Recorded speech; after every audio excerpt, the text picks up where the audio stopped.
Have you ever wondered about real-world monster hunters? The men and women driving stakes into vampires' hearts? The magical, holy relics that keep them safe? Maybe the topic interests you plainly from the point of view of folklore.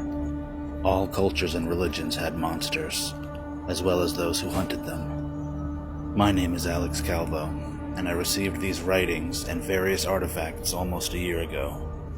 Since then, I've been digging deeper and deeper into the background of my ancestors, the Oldries.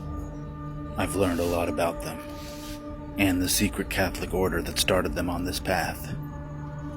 Having built substantial context and understanding over this year, I plan to finally go into intricate detail about all the various reports, weapons, supposedly holy or magical trinkets, some hailing from the most ancient cultures on Earth.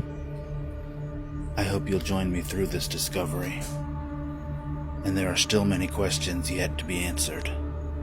Many parts of this puzzle missing. I descend from the Oldry line, but I am not a warrior as they were. I'm a storyteller. So that's what I hope to do here. To tell their story as they've written it down for me. The old breed, I've come to call them. And I'll be starting soon with Harold. Alright, Mark Muncie's coming through for me already. If you didn't see my other video, this guy is an author, and he's also like the most knowledgeable person on Florida paranormal history that is alive today. He told me he could help me out, get some information he knew about my great-grandfather, and now he texted me, and I'm heading to this antique emporium. It's kind of out in the middle of nowhere.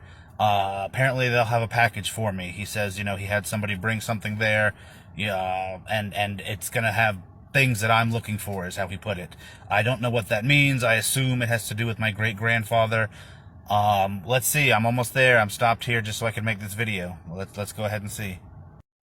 I can't begin to put into words how excited I am to be chasing things down again, because as you guys know, I have a lot of information at the house, a lot of stuff to go over, but getting new parts, it's like solving these mysteries, going on these almost like scavenger hunts. It's just crazy to be going through this, and it's a lot of fun. Gotta go through here. Hopefully it's not raining too bad when I get out. Yeah, so I certainly couldn't have picked a better time to come to this super creepy place. Look at this. It's coming down. Ugh. Let's get in here. Hello. Hi, how are you today? Hi, my name's Alex Calvo. Mark Muncie told me to come in. He said you guys would have something for me. Oh yeah, we got it back here for you. Okay. Here you go. And, have you just been holding on to this for a long time? Yeah, a gentleman came in one day and said, hold on to this. And the gentleman got it, will come in and pick it up. Okay, well, thank you. Is it okay if I look around real quick and you just hold on to this for a sec? Sure. Okay, thank you.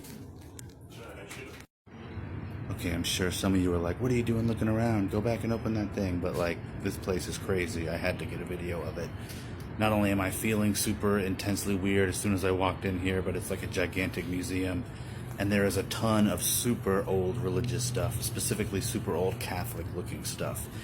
I don't know if it's related to the Sons of Man, but I'll go ahead and show you what I'm talking about. I mean, look at this stuff. Some of it is centuries old. They're saying is up 700-800 years old. And there's all kinds of other weird religion and spirituality stuff in here too. And now, like I said, I'm just getting a crazy vibe. All right, so here it is. Excited and nervous. I think I'm gonna wait until I get home to open this. So I'm gonna try to post this up now, and hopefully a little bit later I'll get this up and you guys can see what I've got. There we go. Alright, I'm tired. It's been a long day, so let's just do this. Diving right in. Not sure what I expect. Okay. Kind of what I would have expected. Wow, look at this. This cross is burnt to shit. That's not a very good sign. It was inside of this plate. It has crazy angel Anunnaki looking shit in there. Maybe somebody knows more about this kind of stuff can tell me. That's like a brass, copper, whatever kind of plate. I don't know. I know some people use that in some kind of witchcrafty type things. Little angel, wooden angel.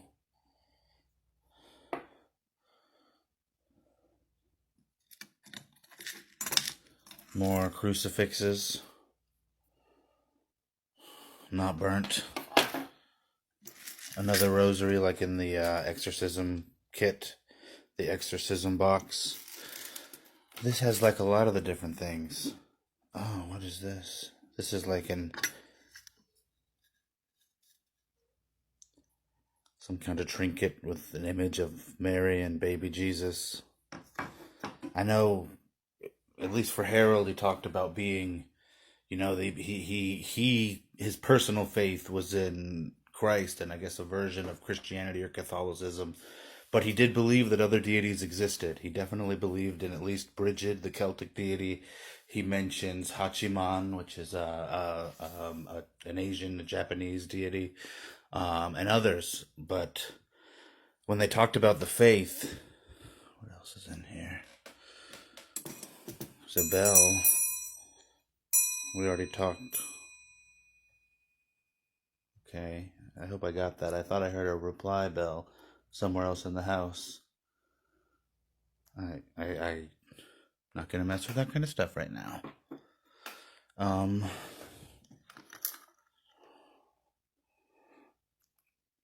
know who that is. This is a picture, an old frame. It's like bubble glass.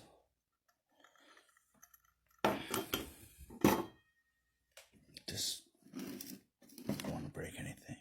Oh wait, there's stuff up here. I don't know, this looks like a medallion or something. Put on a piece of wood. Oh wow, this looks old as hell. It's like broken up. Don't know who that is.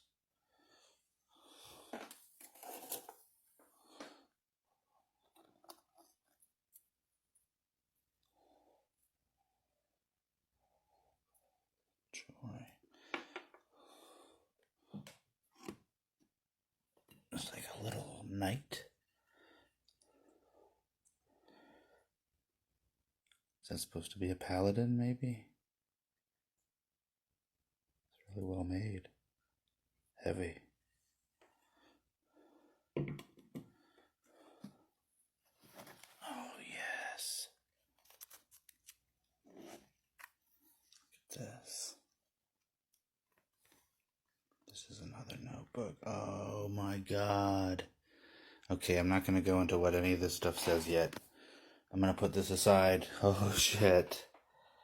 This looks older than any of the other ones. Oh, my goodness.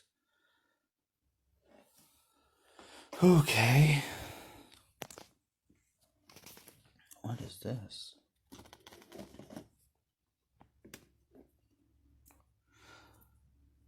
Okay. Don't know who those are.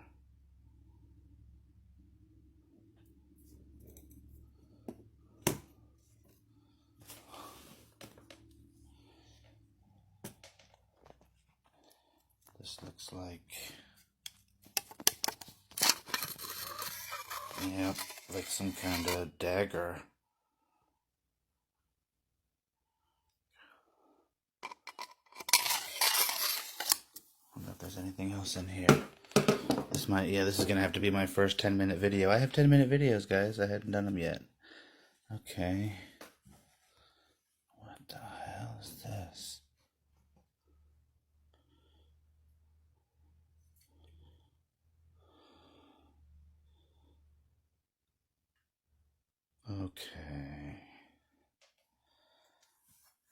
Okay, I think I might know some of this stuff from the journals, the other journals. I definitely think This is Harold and Leopold stuff, and maybe others. This is some shit. I need to go look through a lot of stuff. Okay. This. Put that back in there. And this, in particular, I think I might know what these are.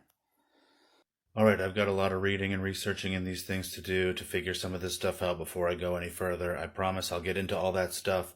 I forgot to mention in the last video, go follow Mark Muncie. None of this would be possible without him. I'm going to tag him in this one.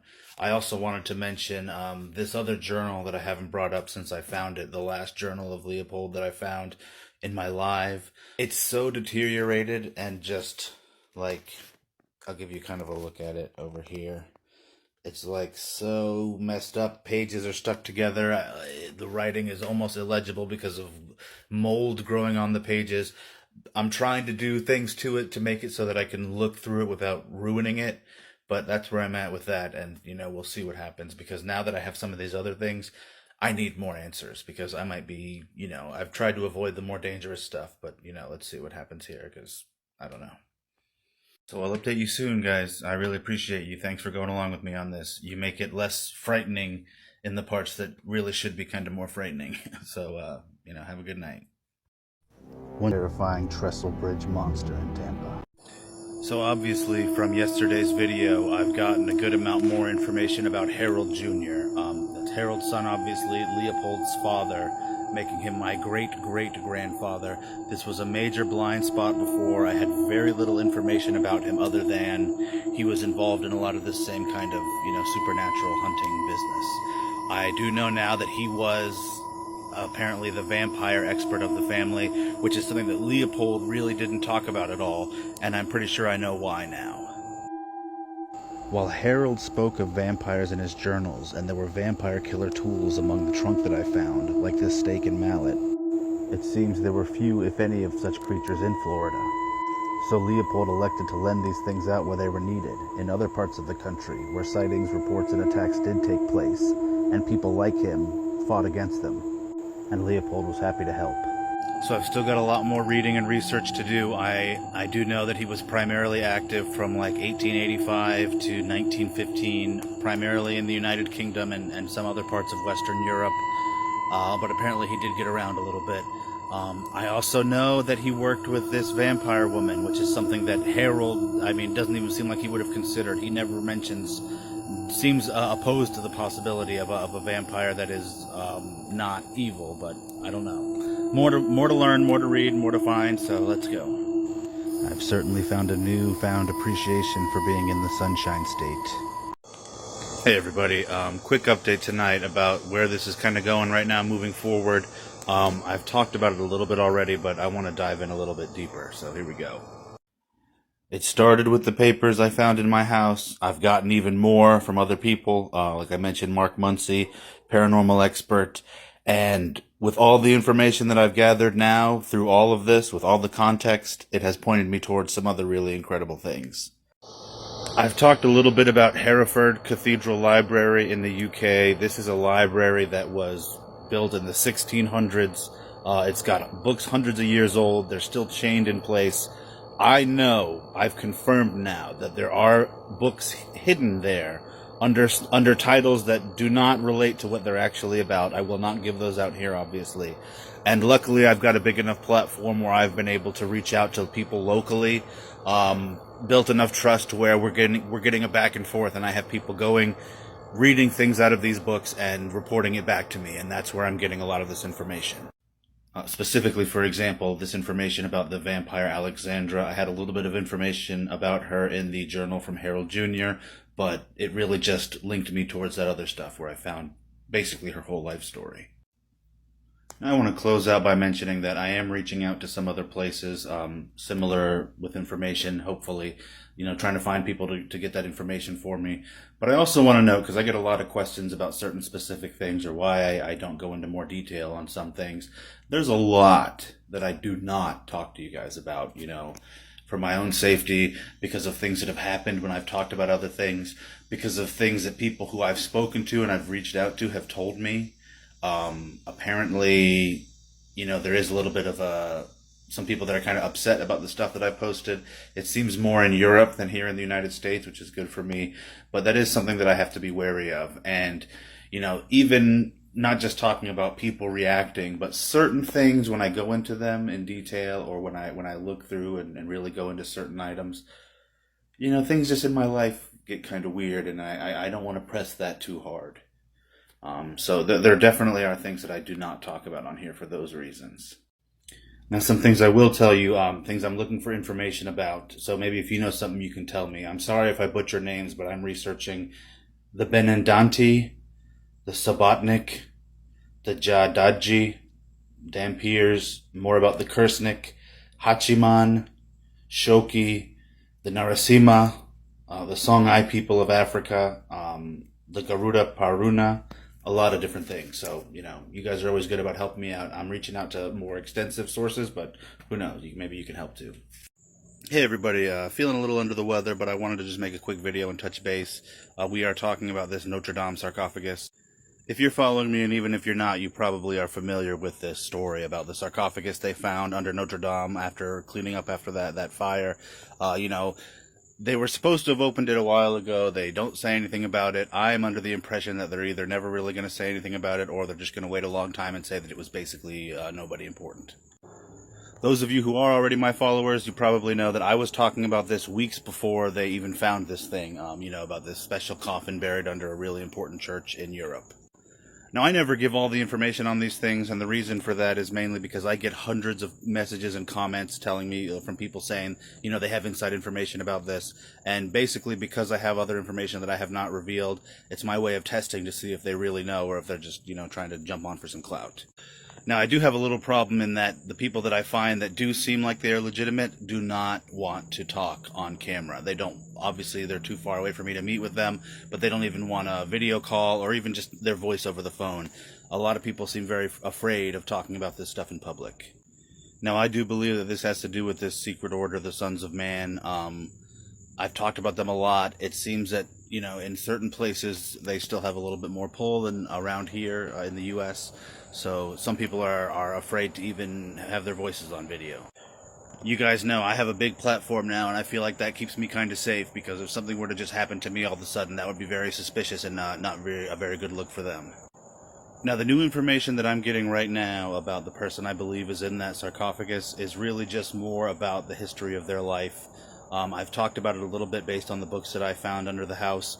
Some other people, specifically someone who was able to find some old documents in a church, in a cathedral, not going to give away where that is.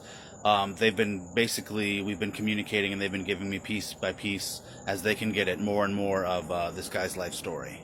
So I will get that stuff for you guys. Here's an image I made with just Midjourney AI that's supposed to be kind of what this guy looked like later, after he died and was continuously used. Like I've said to my followers before, the story here is basically this is like an undead, like super knight that they can raise up from the dead whenever they need something really bad taken care of. I'm also currently finding out more about Harold Jr. I believe that I have contacted Alexandra. We'll see what happens. I'm trying to get her to do an interview with me, but responses are slow coming, so I'll get back to you guys as soon as I can. Once again, thanks everybody for following.